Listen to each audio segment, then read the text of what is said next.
بسم اللہ الرحمن الرحیم اليوم اکملت لکم دینکم واتممت علیکم نعمتی ورضیت لکم الاسلام دینا صدق اللہ العلی العظیم وبلغنا رسوله النبی الرؤوف الرحیم ونحن على ذلك لمن الشاهدین والشاکرین والحمد لله رب العالمين.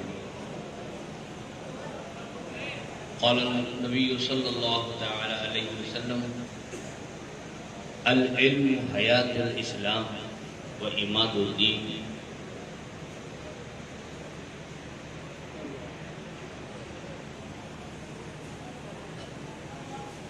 قابل احترام و احتشام حضرت مولانا مفتی محبوب علی صاحب قبلہ دامت برکاتہم اور قابل احترام حضرت مولانا ریحان صاحب مدد اللہ العالی پرنسپل جامع عرفانی اور محفل کے روح جوان حضرت مولانا ڈاکٹر شاعر اللہ خان صاحب مدت حیوزہ علماء کرام قابل احترام حاضرین محترم، اولاً و مستقلاً یہ عاجز آپ کی خدمت میں انتظامیہ بالخصوص ڈاکٹر صاحب کی دعوت پر پھر ایک بار آپ کی اس علماء کی مجلس میں حاضری کی سعادت حاصل کرتا ہے، اور پھر اولاً و مستقلاً میں جامع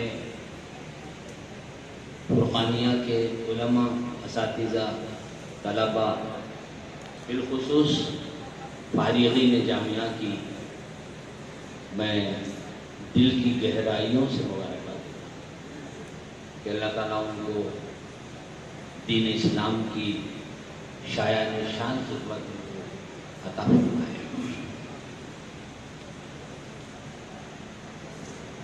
عزیزان محترم،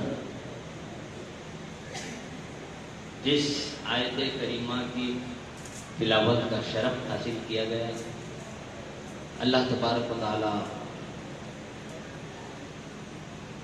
حضور والا آقائے دو جہاں صلی اللہ علیہ وسلم یہ مجدہ جام فضا فرماتے ہیں کہ الیوم اکملت لکم دینکم، اے حبیب محترم ہمارے، ہم نے آج کے دن آپ کے دین کو مکمل کر دیا، واتممت علیکم نعمتی، اور میری نعمت کو اتمام فرما دیا، وَرَضِيتُ لَكُمُ الْإِسْلَامَ دین، اور دین اسلام سے راضی بھی ہو گیا۔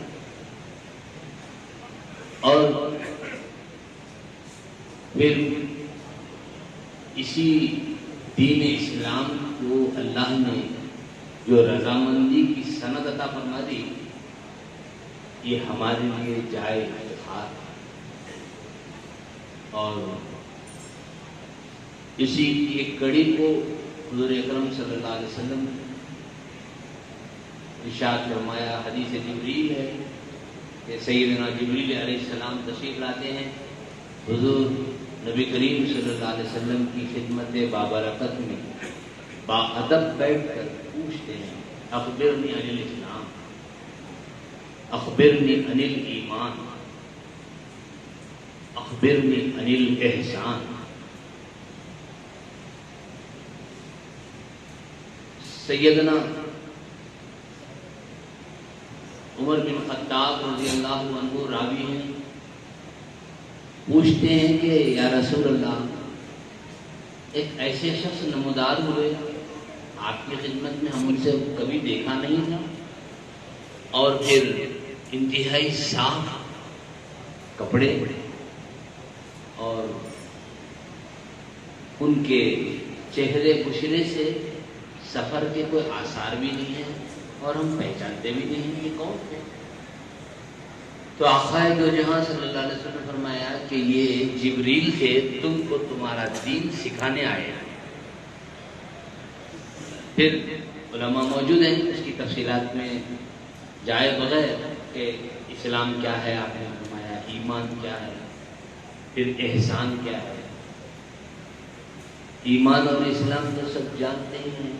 احسان کے بارے میں جب جبریل امین نے پوچھا تو حضور اکرم صلی اللہ علیہ وسلم نے فرمایا الاحسان ان تعبد اللہ کأنک تراہ فإن لم تکن تراہ فإنہ یراک. احسان یہ ہے کہ تم اللہ کی عبادت ایسی کرو جیسے اس کو دیکھ رہے ہو، اور اگر تم یہ نہیں کر سکتے تو یہ سمجھو کہ وہ تم کو دیکھ رہا ہے. یہ احسان کی تعلیم ہے جس کو اس حدیث جبریل میں بے شمار بلکہ پورے دین کو حضور نے یہاں مختصراً تا قیامت ارشاد فرما دیا. اور اللہ نے وَرَضِيتُ لَكُمُ الْإِسْلَامَ دِينًا کہہ کر یہ سند خوشنودی عطا فرمائی. تو ادھر حضور نبی کریم صلی اللہ علیہ وسلم نے دین اسلام کے جو 3 اہم ستون ہیں، ایک ہے اسلام، دوسرے ہے ایمان، اور تیسرے ہے احسان. یعنی کوئی بھی اس دین کے کسی ایک مرکز سے بھی جدا نہیں ہو سکتا، اور تینوں پر عمل لازمی ہے. کیونکہ حضور نے فرمایا کہ یہ تمہارے کو دین سکھانے آئے تھے، تو تینوں بھی لازم اور ملزم. کوئی اسلام کو مان کر احسان کو، تصوف کو، وہ احسان کے مترادفات ہیں، چاہے اس کو سلوک کہیے، چاہے علم لدنی کہیے، جیسا کہ قرآن میں اللہ نے فرمایا وَمَا عَلَّمْنَاهُ وَعَلَّمْنَاهُ مِن لَّدُنَّا عِلْمًا، یا پھر تزکیہ نفس کیے جیسے قد افلح من تزکا. یہ سب الفاظ ہیں مترادفات ہیں، اس سے حقیقت سے انکار نہیں کیا جا سکتا. تو اگر کوئی اسلام پر چلے، احسان کو، تصوف کو انکار کر دے تو وہ اس دین میں سے ایک سے غیر حاضر ہے.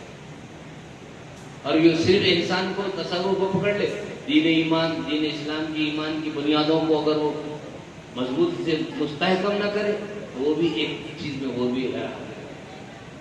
لیکن میں اس تمہید کے بعد، اس قرآن پاک اور حدیث شریف کی تلاوت کے بعد، میں جامع علوم فرقانیہ کو مبارکباد دیتا ہوں کہ یہ دین کے تینوں اہم مراکز، جس کو حضرت حضور بڑے پیر رضی اللہ عنہ، سیدنا شیخ عبد القادر جیلانی رضی اللہ عنہ کی تعلیمات کا خلاصہ کہ یہ 3 مراکز ہیں. ایک ہے مسجد، دوسرے ہے مدرسہ، اور تیسری ہے خانقاہ. اسلام، ایمان اور احسان کو سمجھنے کے لیے بزرگان دین نے فرمایا کہ یا وہ سالک ہو یا صوفی ہو، شیخ ہو کہ مرید ہو، استاد ہو کہ شاگرد ہو، ان تینوں مراکز سے بیک وقت وابستہ رہنا ضروری ہے. ایک ہے مسجد، جہاں فرائض علوم، اللہ کی عبادت کے لیے، اظہار بندگی کے لیے بندہ سجدہ ریز ہوتا ہے. وہ ہمارا مرکز روحانی ہے. وہ ہم پاسباں ہیں اس کی، وہ پاسباں ہمارا.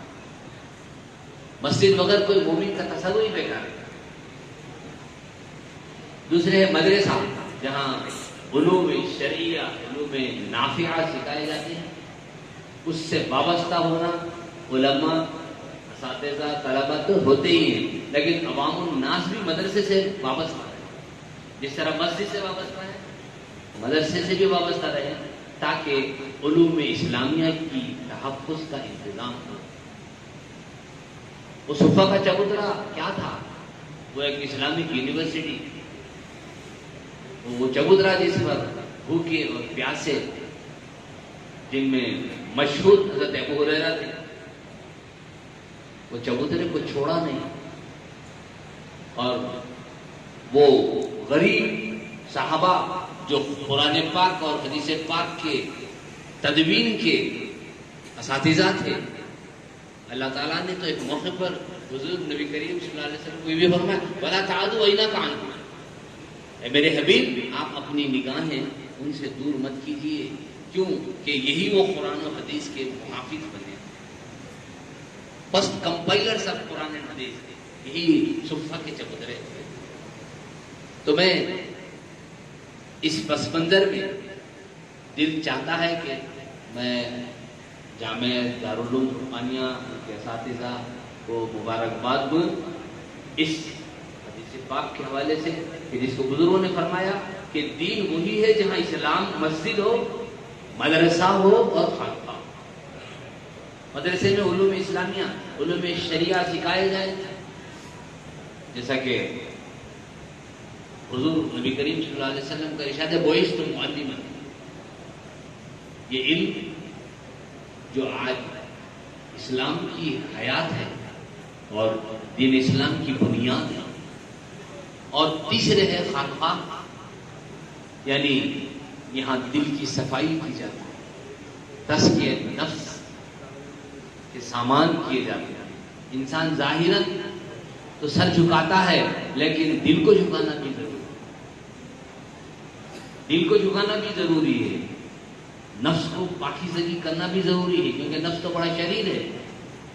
شیطان اور نفس کے وسوسوں کو ایک اللہ والا ہی دور کر سکتا ہے، اور اس کی تعلیم خانقاہ ہی میں دی جاتی ہے۔ اگرچہ کہ صحابہ کرام کے زمانے میں یہ اصطلاحات الگ الگ نہیں تھے، یکجا جمع تھے، وہاں حضور کی ذات پاک موجود ہے۔ اب کیا سلوک طے کرتے، دیکھ لینے کے بعد سب درجات بلند ہو جاتے، وہاں کوئی نہیں تھی۔ لیکن بعد میں اب اسلام جیسے جیسے اقطاع عالم میں ترقی کرتا گیا تو علوم کی شناخت ہونے لگی، اس کی تقسیم ہونے لگی، لیکن سب کا لب لباب وہی اسلام، ایمان اور احسان ہے، جس کو عرف عام میں مسجد، مدرسہ اور خانقاہ کہا جاتا ہے۔ اور یہی خانقاہ میں نفس کو پاک کیا جاتا ہے، اس کی شرارتوں سے واقف کیا جاتا ہے، شیطان اور نفس کے ہتھ کنڈوں سے بچنے کے تدابیر سکھائی جاتی ہے، انانیت کو مارا جاتا ہے، یہاں پر فنائیت کے درجے میں لے جایا جاتا ہے اور اس کے منازل ہیں۔ تو میں یہ مبارکباد اس لیے سے دیتا ہوں کہ دارالعلوم فرقانیہ کو اللہ شمس و قمر قائم رکھے، کہ میں نے یہ شاید دوسری تیسری اور پہلی کئی بار آیا کرتا تھا، اور اس رامپور کو اس وجہ سے بھی نسبت ہے کہ میرے مربی بے بدل حضرت العلامہ فقیہ الاسلام مولانا سید محمود ابو الوفا افغانی رحمۃ اللہ علیہ افغانستان سے جب آئے تو پہلے رامپور آئے، پھر وہاں سے حیدرآباد آئے۔ مدرسہ عالیہ جو یہاں کی ہندوستان کی مرکزیت کی نشانی سمجھا جاتا تھا، لیکن آج یہ آپ کا مدرسہ اس کی پابندی کر رہا ہے۔ بلکہ میں کہوں کہ ما ننسخ من آیت او ننسیہا، اگر اللہ ایک اٹھا لیتے تو دوسرے کو بدل دیتے تھے۔ ما ننسخ من آیت او ننسیہا او نأتی بخیر منہا، کہ اگر وہ آج مدرسہ عالیہ کی آپ ترجمانی کر رہے ہیں، میں دلی مبارکباد دیتا ہوں۔ اور یہ کہ میں نے کوئی تعریف نہیں، میں نے کتنا وقت گزارا آپ کے پاس، پہلے ایک مہینہ حضرت معصوم میں خانقاہ معصوم میں حضرت شاہ ابو سعید صاحب حافظ رحمۃ اللہ علیہ بقیہ حیات سے آتا تھا، لیکن آنے کے بعد میں نے دیکھا کہ دل کو خوشی ہوتی ہے۔ میں ہمارے مفتی محبوب علی صاحب ہیں، ڈاکٹر شاعر اللہ صاحب ہیں، میں دلی مبارکباد دیتا ہوں۔ یہ دین کے تینوں اہم مراکز پر یہاں کے علماء کام کر رہے ہیں۔ مسجدوں کو دیکھتا ہوں، جہاں جہاں جاتا ہوں تو یہ اسی خانوادے کے حضرات امامت کرتے ہیں۔ یہ مسجدوں کی حفاظت ہے، اور مدرسہ تو آج آپ موجود ہے، مدرسہ تو آج آپ موجود ہیں، جو دیکھ رہے ہیں کہ کتنے علماء تیار ہوئے ہیں، علم کی فراغت لیے ہیں۔ اور رہا تیسرے خانقاہ، مسجد بھی میں نے دیکھی، مدرسہ تو 2 سال سے دیکھ رہا ہوں اور خانقاہ میں تو موجود ہیں آپ. تو یہ تینوں چیزوں کو یہ شاید خطیب اعظم رحمۃ اللہ تعالی قدس اللہ سرہ کا فیضان. اور پھر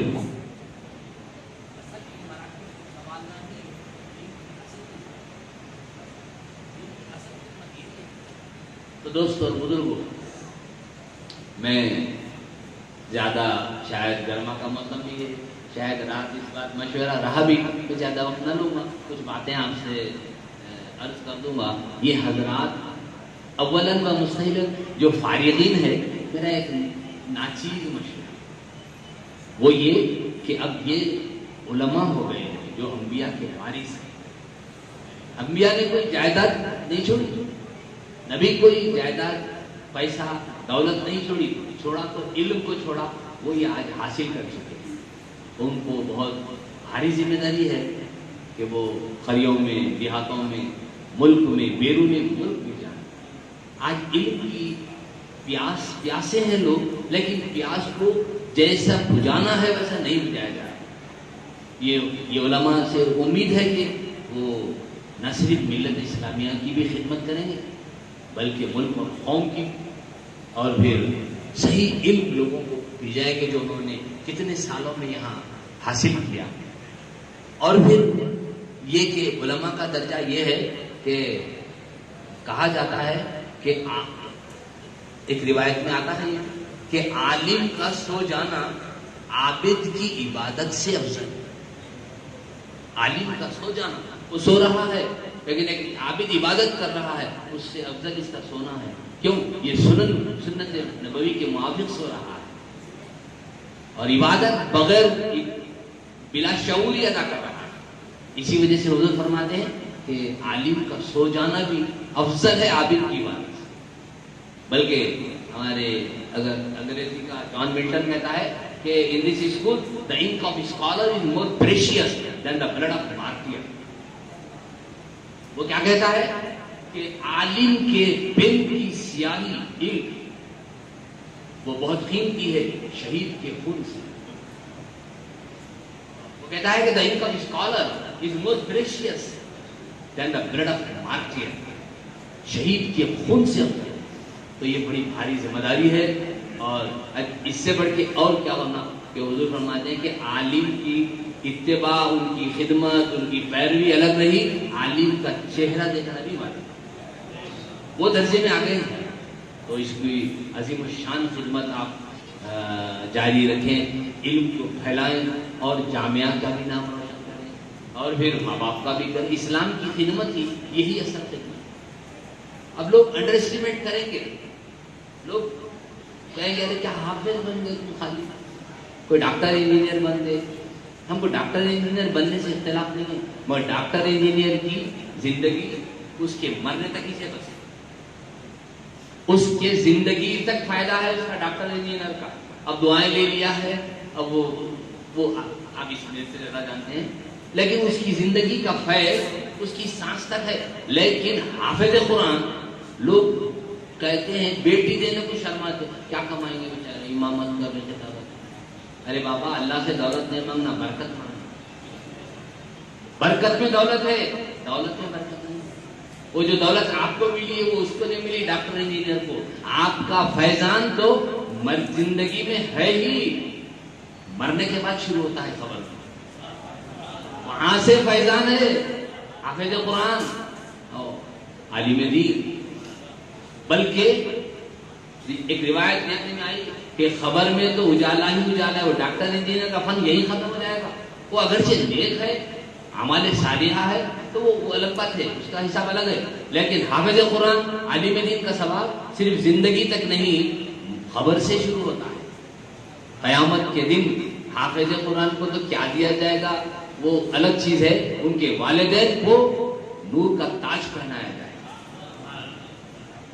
نور کا تاج پہنایا جائے. اور قرآن جنت میں جانے کے بعد کوئی عبادت نہیں ہے، علماء موجود ہے، لیکن قرآن مجید کی تلاوت باقی رہے گی.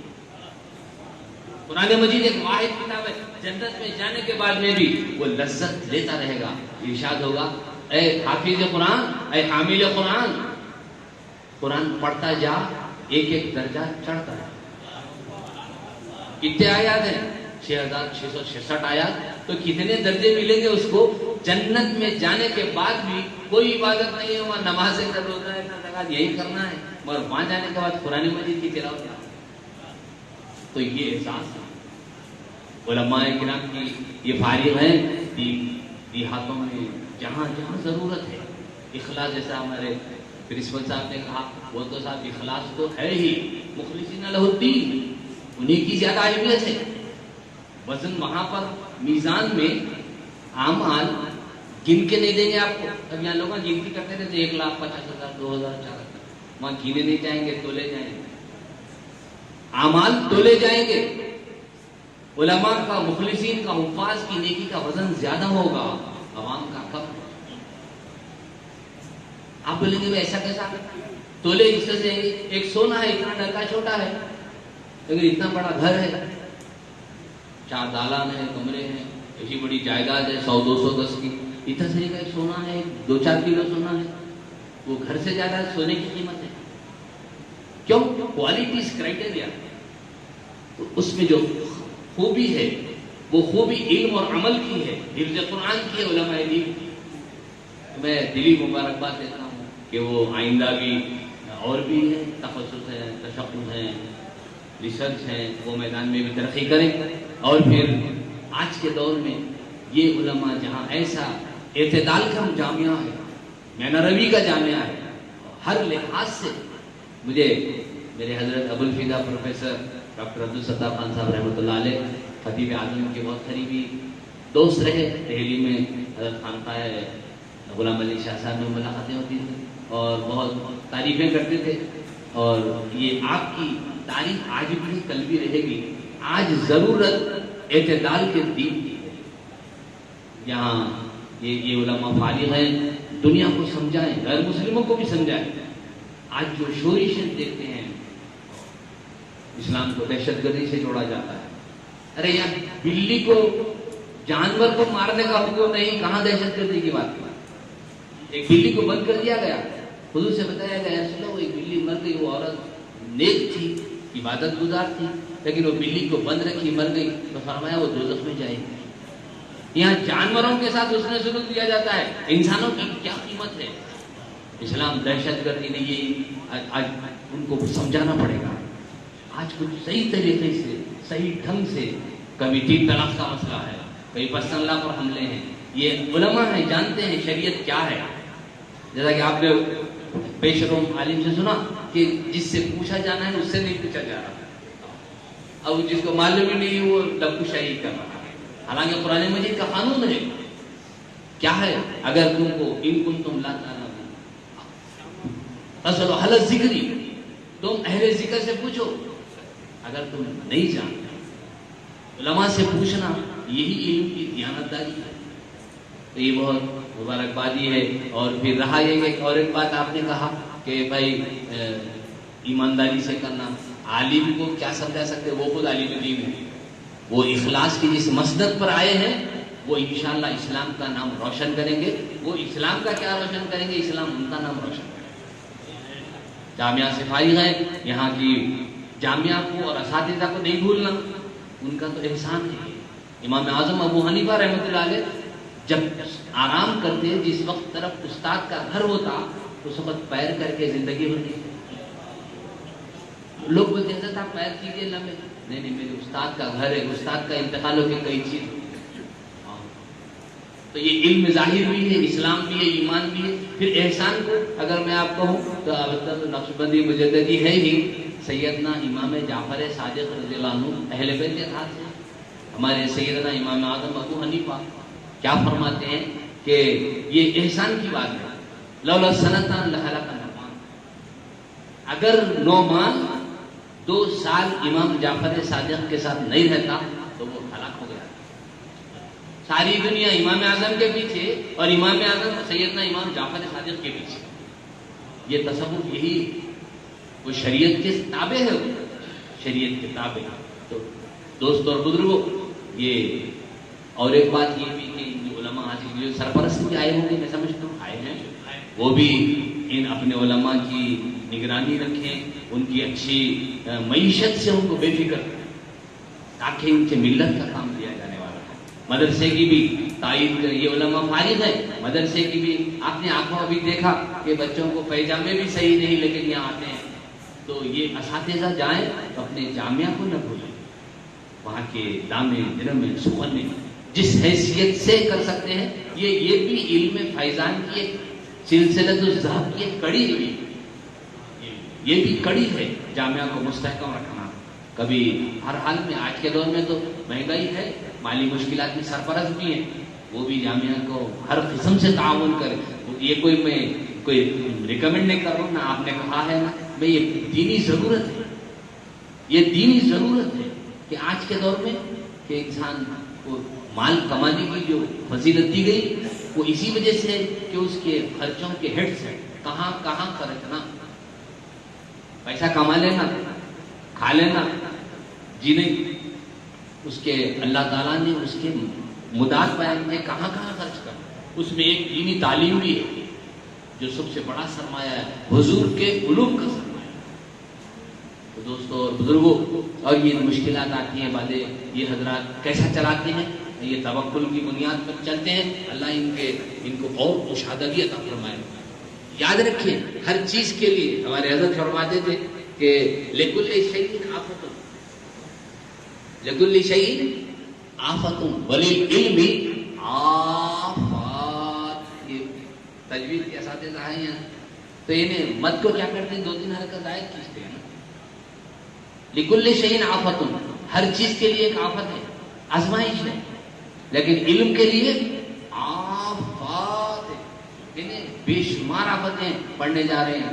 دنیا کے لوگ کم ہمتی کرتے ہیں، کیا پڑھے تو کیا ملنے والا ہے، کیا ملنے والا ہے۔ تو دوستو اور بزرگوں، میں تو اولاً آپ کے بلائے جانے کا تو میں بہت شکر گزار بھی ہوں، اور ساتھ ہی ساتھ میں نے یہ سوچا کہ اس علم کی محفل میں آنے والے کی بھی مغفرت ہو جاتی ہے۔ کیوں کہ یہاں سب علماء ہیں، وارث انبیاء ہیں، اور یہ کہ حضور نبی کریم صلی اللہ علیہ وسلم ایک وقت جلوہ فرما ہوئے مسجد نبوی صلی اللہ علیہ وسلم میں، تو کئی حلقے تھے، کہیں ذکر ہے، کہیں عبادات ہے، کہیں کچھ ہے۔ ایک حلقے میں علم کی تعلیم دی جا رہی ہے، تو آپ نے فرمایا میرا حلقہ یہ ہے، فرمایا بعثت معلم، مجھے معلم ہی بنا کر بھیجا گیا ہے۔ تو اس میں یہ حضرات جو کاوشیں اخلاص کے ساتھ چلاتے ہیں، اور میں بہت زمانے سے واقف بھی ہوں، جو آپ کے خط پرچہ ضیائع بجی آتا ہے تو اس کی وجہ سے آپ کی ساری کارکردگیوں کی ہلکی پھلکی نشانی، حالانکہ ایک صاحب نے قرت مختصر کی ہے، نہ ایک عالم صاحب نے تقریر کی بڑی عمدہ مختصر مگر جامع، اگر یہ لوگوں کو موقع دیا جاتا تو شاید پورا دن ایک مضمون میں گزر جاتا۔ اللہ نے وہ صلاحیت نہیں دیا، نمونتاً آپ کو پیش کیا گیا، ورنہ یہ تو جو علم کے سمندر سے چند موتیوں کو آپ کو یہ وقت کا تقاضے کے اعتبار سے بھی، جلسے کے اعتبار سے بھی، اور پھر دوستو آج کے دور میں جو غلط فہمیاں میڈیا سے کیا جا رہا ہے، غیر مسلموں سے کیا جا رہا ہے، اسلام کی شبیہ بگاڑی جا رہی ہے، بدنامیاں کی جا رہی ہیں، اب یہ علماء کی ذمہ داری ہے اپنے اساتذہ کی رہنمائی میں، جامعہ کے مفتی صاحبان کی رہنمائی میں علم کی ترقی کریں، اور دیکھیں کہ یہی منصب ہے۔ یہ حضور فرماتے ہیں کہ انسان مر جاتا ہے، اس کو کوئی چیز نفع نہیں دیتی مرنے کے بعد، مگر 3 چیزیں، مسجد بنا دی اس کو صدقہ جاریہ کا ثواب ملتا ہے، اور پھر علم، نیک اور صالح اولاد چھوڑی جو اس کے لیے دعائے مغفرت کرے۔ یہ میں وہ سرپرست صاحبان کو یہ مبارکباد دیتا ہوں کہ آپ کی ذمہ داری یہ جامعہ اور اساتذہ لے رہا ہے۔ اکرموا اولادکم واحسنوا ادبہم، اپنی اولاد کو سکھاؤ، تو آپ ہر دنیاوی کاروبار میں مصروف میں چلیے رہیے، لیکن آپ کی ذمہ داری یہ جامعہ اور اساتذہ نبھا رہے ہیں۔ کل قیامت میں آپ کے تاج پہنیں گے ان جامعہ کی برکت سے جنہوں نے حافظ قرآن بنایا۔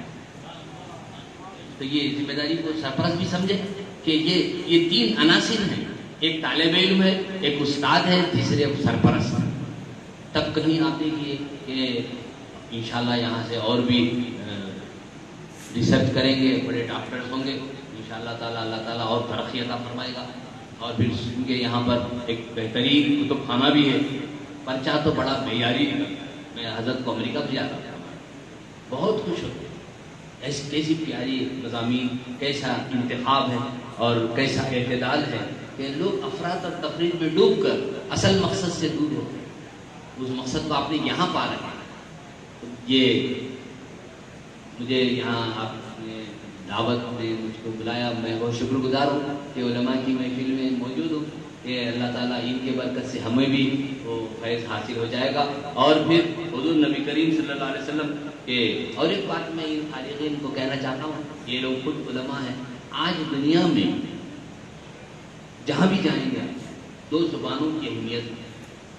ایک ہے عربی، دوسرے ہے انگلش. اس میں بھی ہم مہارت حاصل کریں کہ آپ کیسے اپنے خیالات کی ترجمانی کریں گے. وہ انگریزی اخبار جو سلمان رشدی لکھ دیا کیسے پکڑیں گے آپ؟ اس کو پڑھیں گے، سمجھیں گے تو آپ اس کو دور کریں گے.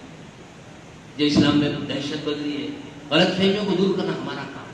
اور ہمارے اولیاء اللہ نے جو رواداری مساوات کو علم دیا، اس علم کے ذریعے سے یہی مرکز ہے ہمارا. یہی ہم اس کو درس قرآن کے ذریعے سے، درس حدیث کے ذریعے سے، درس تصوف کے ذریعے سے، یا یہ ان اجلاسوں کے ذریعے سے. لوگ سمجھتے ہیں کہ جلسہ کیا ہے، ابھی اور کاروائیاں باقی ہیں. جلسہ کیا ہے؟ اتنی بات کہہ دیتا ہوں، یہ ریچارجر ہے. آپ کے فون میں فون ہے، پیسے ہے، بہترین انسٹرومنٹ ہے، لیکن آپ بات نہیں کر سک رہے. کیوں؟ ریچارج نہیں. تو یہ علم والے محافل، علماء کی محفلیں آپ کو ایمان سے، اسلام سے ریچارج کرتے ہیں. یہ ریچارجنگ کا موقع ہے. آپ لوگ خالی نہیں بیٹھے، پورا وقت عبادت میں گزرا. میں شاید زیادہ وقت لے لیا ہوں اور یہ ضرور کہوں گا میری مبارکباد کے ساتھ. مجھے دیکھ کر خوشی ہوتی ہے کہ یہ حضرت کا جو چمن ہے خطیب اعظم رحمۃ اللہ تعالیٰ کا، آج مسجدیں بھی آباد کرے ہوئے ہیں یہ ان کے خانوادہ اور یہاں کے فارغین. مدرسے تو آپ کی آنکھوں کے سامنے ہیں، خانقاہیں بھی تزکیہ نفس کے ذریعے. اللہ تعالیٰ سے دعا کرتا ہوں کہ اللہ تعالیٰ اس جامعہ کو قمر قائم رکھے. ان علماء کو باری تعالیٰ بہترین خدمات دے اور اس مدرسے جامعہ کی جو بھی مشکلات ہیں، مالی ہیں، دیگر ہیں، اس تمام کو اللہ اپنے فضل سے دور فرمائے اور ہمارے یہاں بولنے، سننے، بیٹھنے کو اللہ تعالیٰ قبول فرمائے. وآخر دعوانا ماشاء اللہ. میں بے حد شکر گزار ہوں حضرت مولانا سید شہید اللہ بشیر بخاری صاحب مدظل العالی کا کہ آپ نے اپنے ملفوظات گرامی سے ہمیں محظوظ فرمایا. اور اب میں صدارتی کلمات کے لیے قاضی شہر حضرت مولانا سید احمد علی صاحب کو خوشنود میں الزام سے درخواست کروں چند ملفوظات گرامی سے، نصائح سے جو فارغین ہیں ان کو نوازیں.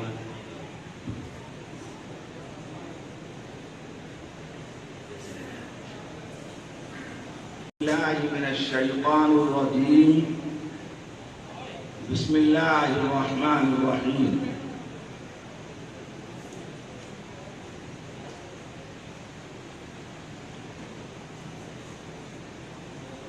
حضرات کرام،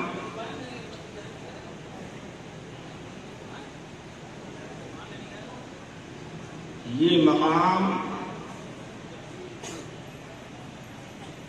علمی اور روحانی مرکز ہے. یہاں اللہ کے مقبول اور محبوب بندے آرام فرما ہیں.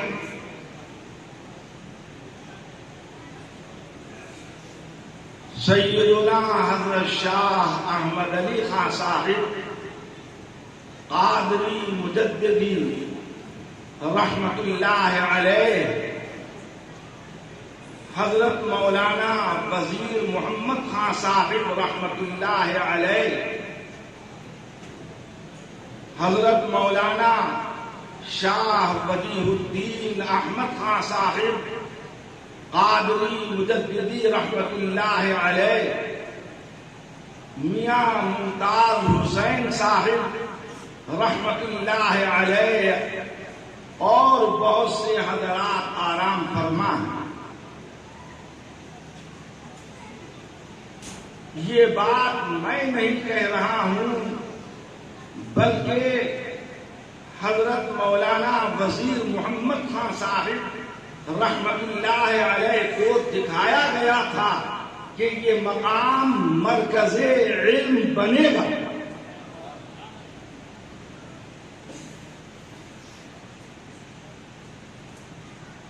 کیسی کیسی ان حضرات نے عبادتیں کی، ریاضتیں کی، مجاہدات کیے، اور اپنے علمی اور روحانی فیضان سے اللہ کے بندوں کو مالا مال کیا۔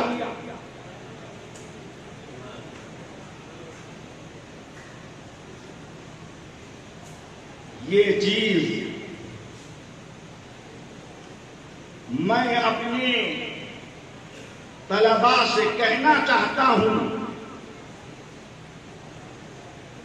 کہ کوئی چیز بھی آسانی کے ساتھ حاصل نہیں ہوتی ہے،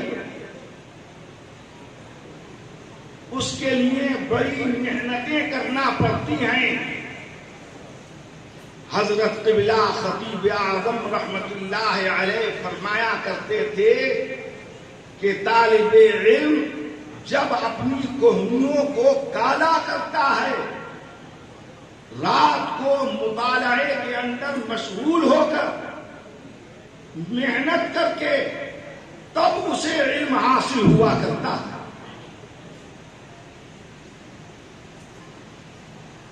یہ مت سمجھنا کہ دستار ہمارے سر کے اوپر رکھ دی گئی، ہم فارغ ہو گئے، نہیں، یہ چیز تو وہ ہے کہ تمام زندگی بھی کوشش کرتے رہو گے اور پیاس بڑھتی ہی چلی جائے گی، جہاں تک انکشافات ہوتے چلے جائیں گے اتنے ہی طلب جو ہے وہ بڑھتی چلی جائے گی۔ ہمیشہ اپنے کو طالب علم ہی سمجھتے رہنا۔